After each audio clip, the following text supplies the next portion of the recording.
Hi friends, welcome back. Electoral bonds. Supreme Court struck down electoral bond. चलो देखते हैं election commission. तो video शुरू करते हैं। वीडियो शुरू करने से पहले अगर आप चैनल पर नए हो और आपने अभी तक सब्सक्राइब नहीं किया तो जल्दी से पहले सब्सक्राइब के बटन और बेल आइकन को क्लिक कर लो ताकि आपको हमारे सारे न्यू वीडियोस के नोटिफिकेशन मिल जाए जैसे हम अपलोड करें। अगर आपको वीडियो पसंद आता है प्लीज लाइक एंड शेयर। चलिए शुरू करते हैं। जय हिंद। देखिए, सुप्रीम कोर्ट ने अभी हाल ही के डिसीजन में उसने इलेक्टोरल बॉन्ड को असंवैधानिक घोषित करते हुए उसे रद्द कर दिया है और निर्वाचन आयोग को आदेश दिया है कि वो पूरी डेटा को पब्लिक करे। अब ये इलेक्टोरल बॉन्ड क्या होता है इसको समझते हैं। देखिए, भारत दुनिया का सबसे बड़ा लोकतंत्र है जनसंख्या के हिसाब से, और हम लोग लोकतंत्र की जननी है। बिहार के लिच्छवी गणराज्य में सबसे पहले लोकतंत्र की स्थापना हुई थी। अब लोकतंत्र में होता है जनता की चुनी हुई सरकार आती है जो हर 5 सालों पर वोट देती है, लेकिन इस वोट को जीतने के लिए अलग अलग पार्टियों में होड़ लगी रहती है चुनाव को लेकर। अब इस चुनाव में बहुत ज़्यादा खर्च होते हैं और ये खर्च कई तरह से होते हैं। एक जो फ्रंट से दिखते हैं जैसे हेलीकॉप्टर हो गया, रैली हो गई, तंबू, टेंट, समियाना, पता नहीं क्या क्या, लाइट बत्ती, ये सब लगाया जाता है, खाना पीना सब खिलाया जाता है।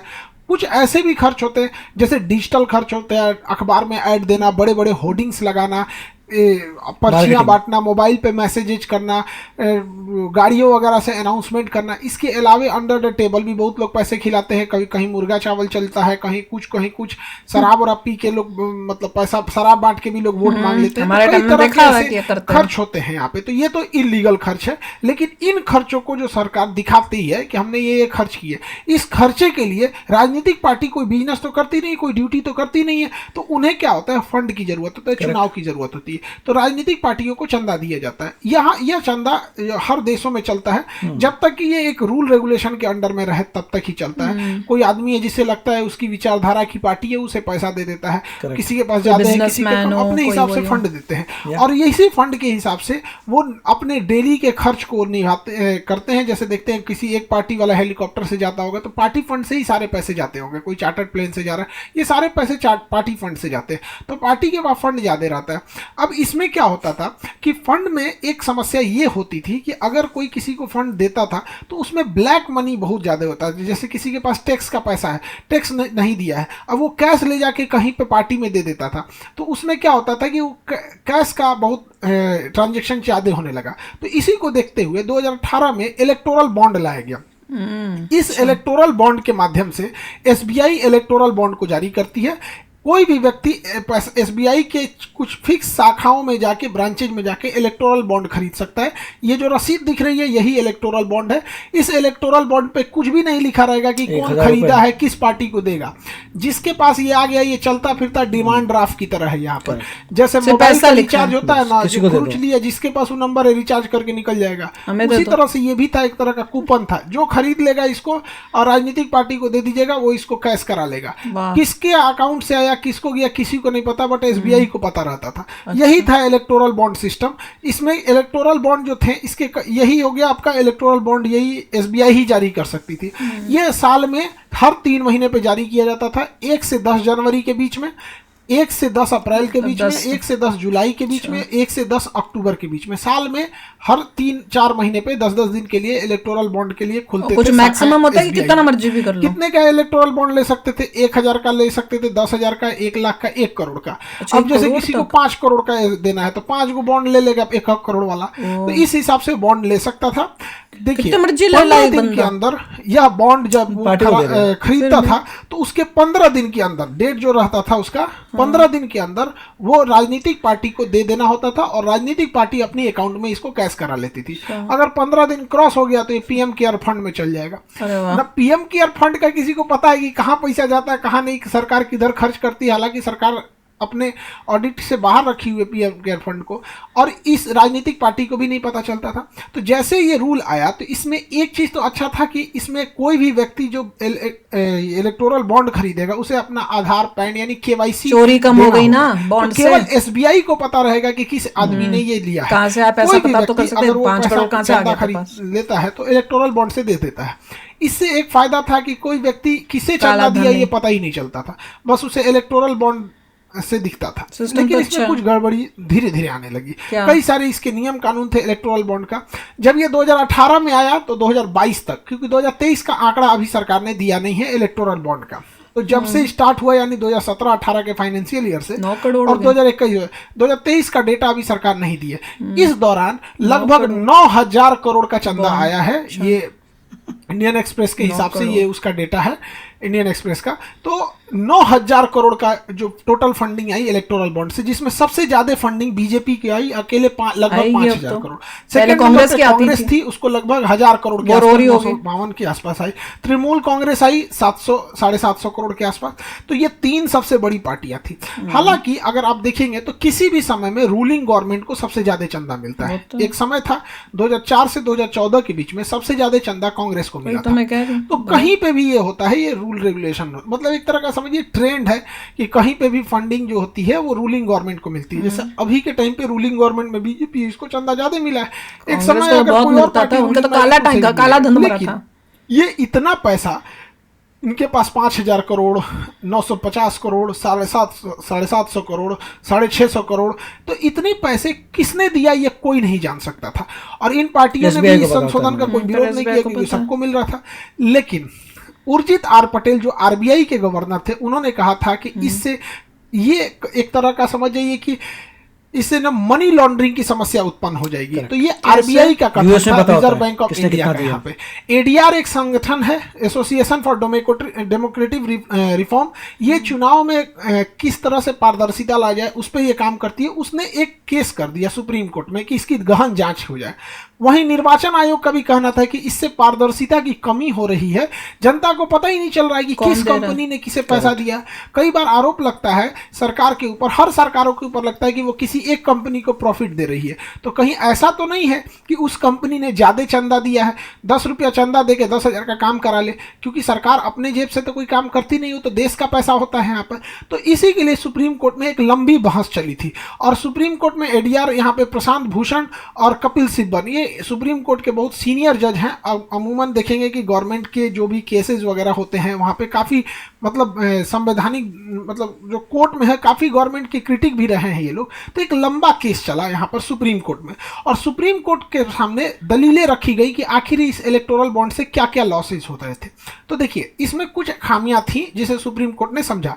इलेक्टोरल बॉन्ड में जो कंपनियां पहले क्या थी कि आप चंदा तभी दे सकते हैं, आपका जितना प्रॉफिट है उसके 7.5% से ज़्यादा आप चंदा नहीं दे सकते हैं। और हकीकत भी है कि भैया 7.5% कोई भी अपने प्रॉफिट का एक राजनीतिक पार्टी को चंदा दे दे, इससे ज़्यादा क्यों देगा।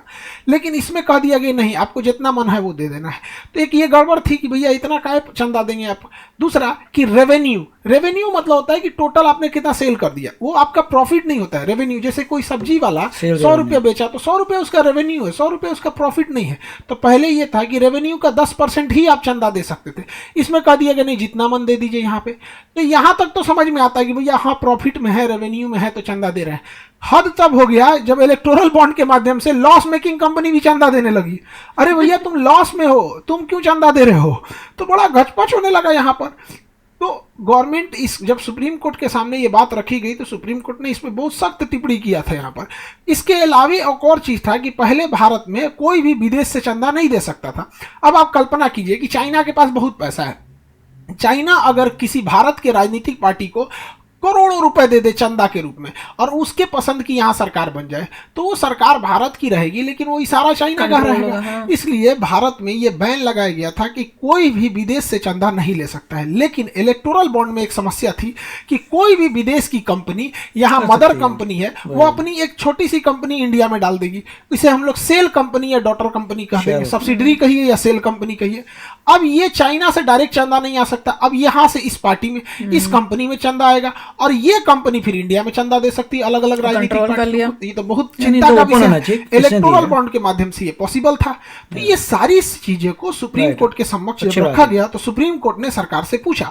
सुप्रीम कोर्ट के 5 संवैधानिक जजों की पीठ ने पूछा था।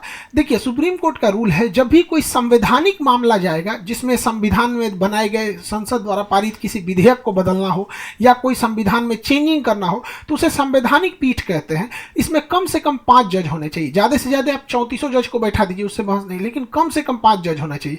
आप देखिएगा बाबरी मस्जिद राम जन्मभूमि पे भी 5 जज थे यहाँ पे, तो कम से कम 5 जज होने चाहिए। गोलकनाथ में तो 9 जज मामले थे, और वही अगर केशवानंद भारती देखेंगे तो अब तक का सबसे बड़ा बेंच था, उसमें 13 जज मिल के फैसला सुना रहे थे। तो यहाँ 5 जजों की खंडपीठ थी और 5 जजों की संवैधानिक पीठ को लीड कर रहे थे खुद भारत के मुख्य न्यायाधीश डीवाई चंद्रचूड़ नियुक्त कर रहे थे। तो उन्होंने सरकार से पूछा कि आपकी क्या मजबूरी है, इससे तो कोई करप्शन कम नहीं हो रहा है। तो इन्होंने कहा कि ठीक है, इससे करप्शन ये है कि कम हो रहा है कि कैश का लेन देन नहीं हो रहा है। तो सुप्रीम कोर्ट ने कहा कि करप्शन को दूर करने के और भी रास्ते हैं, आखिर जनता को क्यों नहीं दिया जाएगा इसकी जानकारी। तो सरकार के 2 मुख्य दलील थे। हालांकि इस इलेक्टोरल बॉन्ड को जब अरुण जेटली वित्त मंत्री हुआ करते थे तब लाए थे। सरकार का एक दलील जायज था, एक दलील पर सुप्रीम कोर्ट ने नाराजगी बताई। कौन सा दलील जायज था? एक था प्राइवेसी, कि अगर कोई कंपनी सरकार को चंदा दे रही है और इसका सार्वजनिक कर दिया जाएगा तो हो सकता है कि जब वो सरकार में न रहे तो दूसरी जब पार्टी सरकार में आएगी तो उस कंपनी को अच्छे से बिहेव न करे, या ऐसा लगे कि अभी तुम उस गोल के हो, तुम इस ग्रुप के हो।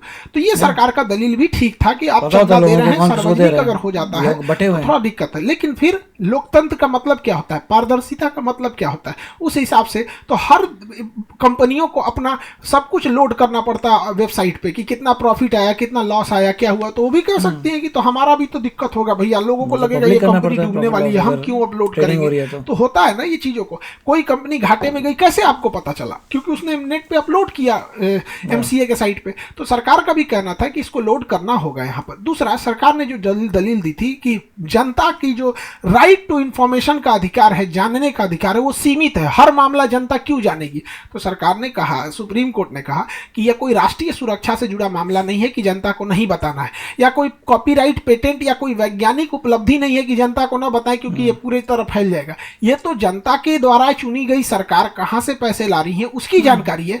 अतः यह आर्टिकल 19A में जो अभिव्यक्ति की आजादी है, जिसमें राइट टू इंफॉर्मेशन भी छुपा है, उसका उल्लंघन मानते हुए सुप्रीम कोर्ट के 5 जजों ने 5-0 के साथ इस फैसले को निरस्त कर दिया। मतलब इस इलेक्टोरल बॉन्ड को निरस्त कर दिया। यानी 5 जज ने कहा कि यह मतलब इलेक्टोरल बॉन्ड अब नहीं होंगे। इलेक्टोरल बॉन्ड अब कोई भी आदमी इलेक्टोरल बॉन्ड को नहीं खरीद सकता। क्यों? इलेक्टोरल बॉन्ड तो करो, पर किसने दिया वो बता लिखो ना। सुप्रीम कोर्ट ने कहा एसबीआई को कि तुम्हारा जितना लोग आज तक इलेक्टोरल बॉन्ड खरीदा है तुम्हारे यहाँ से, ये सबका डाटा तुम निर्वाचन आयोग को सौंपो। सबका डाटा निर्वाचन हो। तो कहा कि अब हम कैसे सौंपेंगे?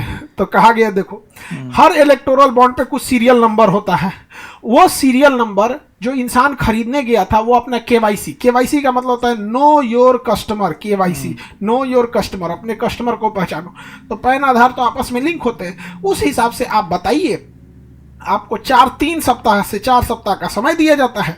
आप इस चीज को डिसीजन लीजिए कि आप सारा डाटा दीजिए, और 13 मार्च तक का समय दे दिया सुप्रीम कोर्ट ने निर्वाचन आयोग को कि आप ये तो फिर आप कैसे करेंगे? बॉन्ड ही बंद कर दिए। तो 13 मार्च के बाद देखना होगा कि जब ये डेटा सार्वजनिक आएगा तो जो बड़ी बड़ी कंपनियां हैं, कौन कंपनी किसको चंदा दी है, ये पूरे देश को सामने समझ में आ जाएगा। हालांकि कांग्रेस का फायदा उठाएगी, ये चीजें जो है ये लोगों को भड़काएगी। पार्टी के पक्ष या विपक्ष की बात नहीं है, यह देश के पक्ष की बात है। क्योंकि देखिए, कोई जरूरी नहीं कि सत्ता में कौन पार्टी है, कौन पार्टी नहीं। कानून ऊपर होना चाहिए। अटल बिहारी वाजपेयी का भी कहना था कि सत्ता आएंगे, सरकारें आएंगी और सरकारें जाएंगी, लेकिन देश रहना चाहिए। तो यह फैसला किसी पार्टी के पक्ष में नहीं है, ना ही किसी पार्टी के विपक्ष में, बल्कि यह फैसला भारत के पक्ष में है। बोलने बोलना चाहिए, हाँ, बीजेपी के साथ बड़ा डिसीजन लिया है। आई होप आप इस डिसीजन को समझे हो। तो भैया वो ये कह रहे हैं कि चलो आपको बताना पड़ेगा, पब्लिक को पता होना चाहिए कि कौन सी कंपनी किसको कर रही है, और कंपनी को छुपाने की जरूरत नहीं है। जैसे कह रहे हैं कि यूएसए में भी होता है, पता होता है कि इस कंपनी ने इसको दिया, ये कंपनी इसको सपोर्ट करते हैं, हमारे विचार मिलते हैं, हम इसको दे रहे हैं, सिंपल। पर मेरे को ये बात समझ नहीं आई, वो कह रहे हैं कि इलेक्टोरल बॉन्ड ही बंद कर रहे हैं, तो फिर कैसे? फिर तो ये काला धन, जैसे कांग्रेस तो इतना काला धन करती थी, इतना काला धन उनके देखा नहीं, अलमारियां भरी भरी। मुझे पता है बॉन्ड बंद होने के बाद कोई इक्विवेलेंट कोई चीज है, बॉन्ड को रहने देना चाहिए था। मेरे को ये नहीं समझ, बॉन्ड क्यों बंद किया? बॉन्ड को रहने दो, के लिए बंद किया होगा टेम्परेरी, जब तक हो नहीं जाता उसके बाद दोबारा नहीं। बॉन्ड तो चलते रहना चाहिए। उस बॉन्ड में बोलो कि सामने नाम लिखा हो कि किसने किसको दिया, और वो ओपन हो कि पब्लिक को भी पता चले। पर बॉन्ड को मत बंद करेंगे। बॉन्ड को बंद करने का मतलब है फिर काला धन मुझे लग रहा है होगा। टेम्परेरी बॉन्ड बंद किया है, I उसके hope बाद so, कोई नया बताना। सिस्टम शुरू करेंगे, नया बॉन्ड आएगा जिसमें एग्जैक्टली पता होगा किसने कब दिया है। ठीक है भैया, पता चलना चाहिए कि कौन सी कंपनी किसको सपोर्ट करती है। हाँ, उससे हो सकता है कंपनी को नुकसान हो, जब ऑपोजिशन आएगी होता है। तो मगर नॉर्मली इतना नुकसान नहीं होता क्योंकि डेमोक्रेसी, आप सू कर सकते हैं गवर्नमेंट को भी। तो यहाँ पे ऐसा ही है, अगर किसी ने कुछ घपला किया वो उसी मतलब कंपनी जो है गवर्नमेंट को सू कर देती है। चलो, पर मुझे तो बहुत अच्छा लगा ये आइडिया जो बॉन्ड का था कि भैया, क्योंकि पहले लोग पैसे ही दे जा रहे थे, कहीं से भी अपना काला धन दे रहे थे, अब तुमको बॉन्ड करना है तो तुम्हें शो करना पड़ेगा, सफेद जो व्हाइट मनी है वही तुम डाल सकते हो। तो चाहे तुम नाम पता चले ना चले वो अलग बात ही, पर एटलीस्ट व्हाइट धन ही दे रहा है ना बंदा। पर आई डोंट नो, चलो नहीं, हम bond देखते तो हैं। होगा। बॉन्ड तो होना चाहिए किसी मेरे shape में हिसाब से। हाँ, बॉन्ड होना चाहिए, और अगर पब्लिक को तो पता होना चाहिए कौन सी किसको, अगर छुपा के देने का क्या मतलब है। तो चलो यार, आप भी शेयर करना अपने थॉट्स। चलते हैं, मिलेंगे नेक्स्ट वीडियो में बहुत ही जल्द। Till then take care and bye bye. तो अगर आप मेरे इस चैनल पे नए हो तो जल्दी से सब्सक्राइब के बटन को हिट करो और बेल आइकन को क्लिक करो, ताकि आपको मेरा जब नया वीडियो मैं लगाऊं आपको उसके बारे में जल्दी से पता चल जाए।